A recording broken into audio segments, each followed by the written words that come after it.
sepatunya, dan melemparnya keluar lapangan. Semua orang menertawakannya, sedangkan dia tidak peduli. Pertandingan kembali dimulai.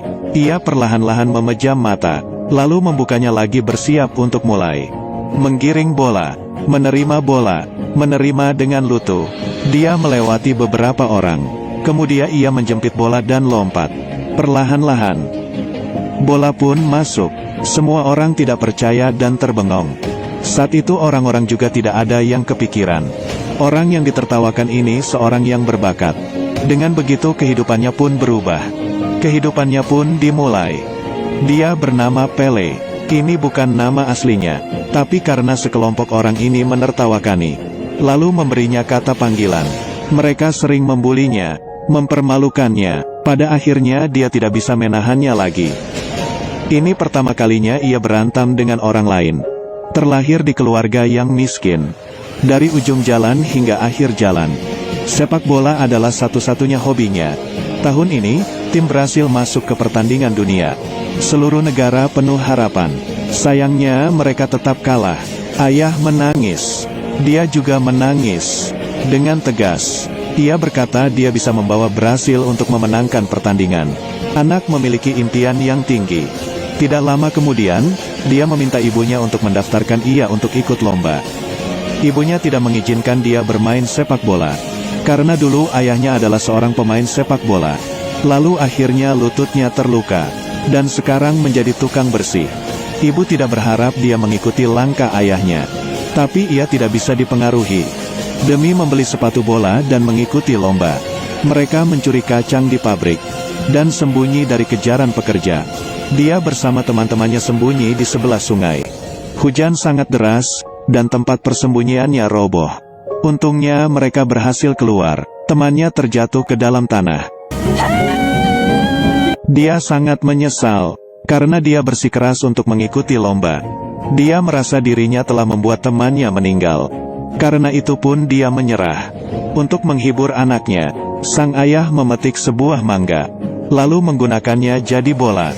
Semangat dan dukungan sang ayah pun mengembalikan niatnya untuk bermain sepak bola. Dia mulai bermain lagi. Ayah mulai mengajarinya kemampuan-kemampuan pemain Brasil. Mengajarinya untuk percaya dengan dirinya sendiri. Dia perlahan-lahan menguasai kemampuannya. Tidak berasa 5 tahun sudah lewat. Pele sudah menjadi seorang anak remaja. Kemampuannya semakin bagus. Tidak lama kemudian, dia dilihat oleh seorang pelatih. Mengundangnya bermain untuk tim sepak bola Santos. Itu adalah tim sepak bola Brasil. Dia harus keluar dari tempatnya. Tapi dia tidak menyadari.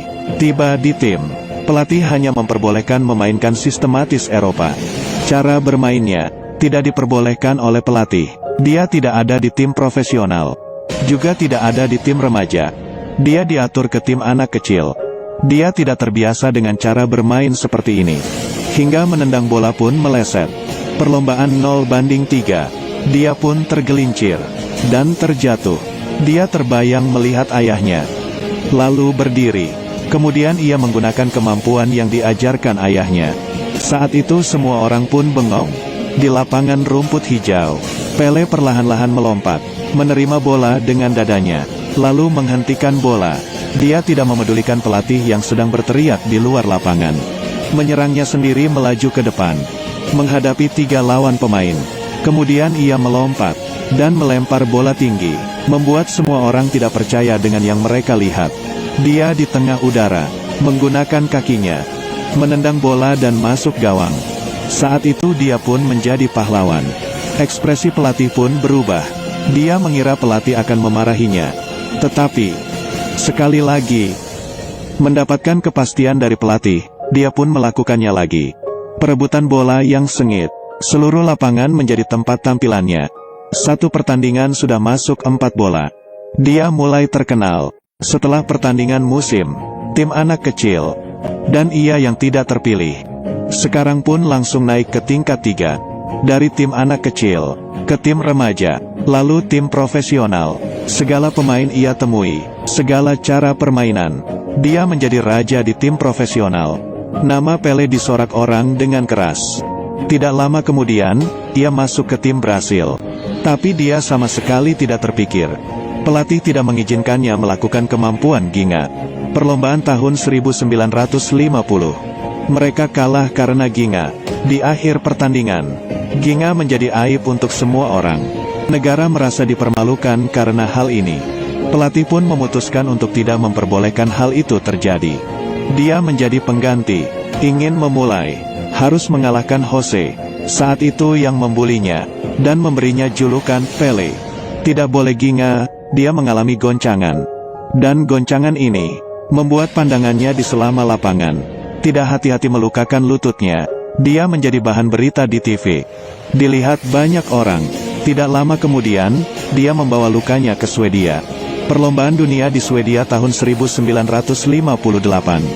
Dia hanya bisa melihat perlombaan timnya. Pertandingan pertama, Brasil yang direndahkan berhasil mengalahkan Australia. Pertandingan kedua Brasil dan Inggris seri 0-0, memberikan pertandingan yang sengit. Ketiga pemain terluka, lalu tidak bisa mengikuti lomba lagi. Pertandingan selanjutnya adalah yang paling berat. Pelatih menyuruh Pele yang berusia 17 tahun, dan masuk ke pertandingan untuk pertama kalinya. Pele gugup hingga rasanya seperti mau mati. Kepalanya penuh dengan bayangan putih. Pelatih menyuruhnya untuk masuk ke lapangan. Rasa gugupnya yang besar mempengaruhi penampilannya. Dia menabrak orang sana dan sini. Pada akhirnya gol pun berhasil dicetak Brasil. Berhasil mengalahkan Uni Soviet di semifinal melawat Prancis yang kuat. Pele didorong untuk mengalihkan perhatian. Dia tidak bisa melakukan kemampuan biasa. Di tengah istirahat, dia menemui Jose yang terluka. Dia ingin dirinya untuk menggantinya. Tapi dia tidak menyangka Jose akan berkata, "Kemampuan Ginga, itu sangat indah. Juga hal sekarang yang kita perlukan." Ia kembali ke pertandingan. Pele menerima bola. Melihat lawan mainnya di depan. Melihat semua penonton. Saat itu dia akhirnya terbangun.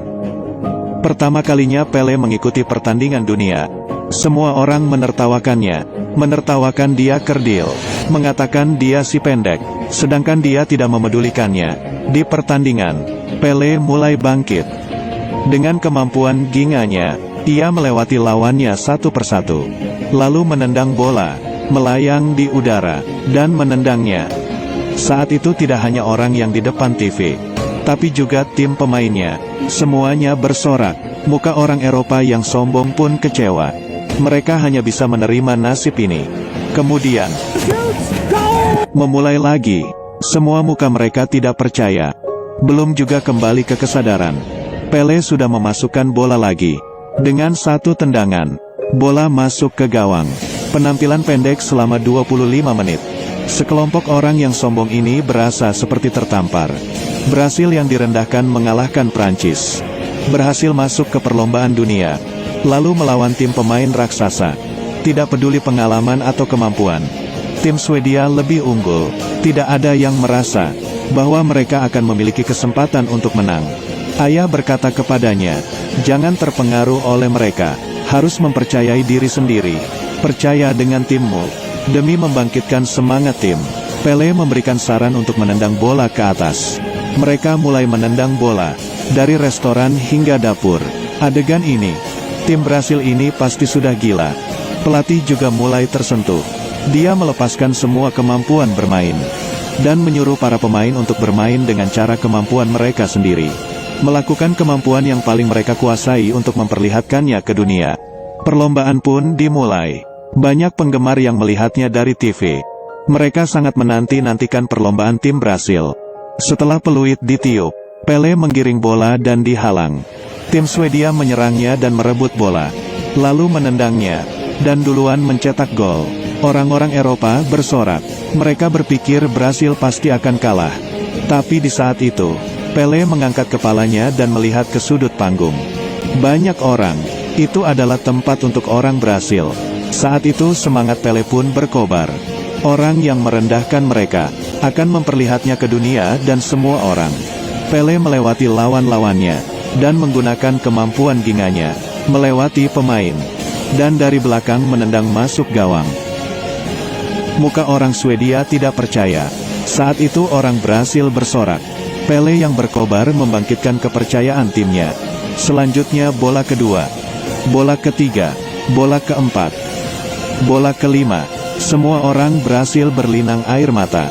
Saat itu bukan hanya orang Brasil, tapi semua orang Eropa juga menghargainya. Perlombaan mereka menang dengan 5-2. Mereka menciptakan keajaiban. Dengan seseorang menyemangati banyak orang. Pria berumur 17 tahun ini menggunakan kemampuannya memulai zaman Pele Raja sepak bola. Dia membuktikan orang biasa sepertinya dengan kemampuannya